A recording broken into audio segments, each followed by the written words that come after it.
आपको अटेंशन करना चाहूंगा।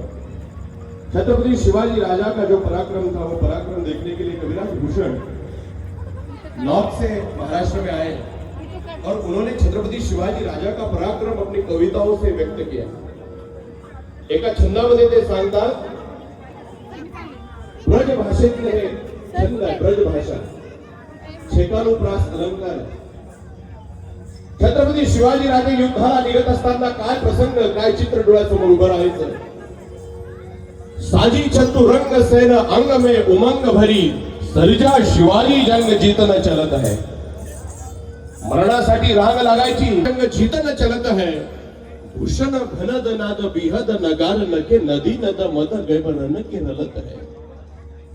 या छत्रपती शिवाजी राजांच्या युद्धामध्ये असलेले जे घोडे आहेत, त्या घोड्यांच्या टापांनी उडणारी धूळ जणू एक नवीन आसमंत वाटायला लागायचा। पळता पळता हत्तींच्या मस्तकावरून घाम वाहतोय की काय असा भास व्हायला लागायचा। नदी नद मद गैबन के नलत है। आयल फैल खैल बैल खलक गैल गैल गजल की खैल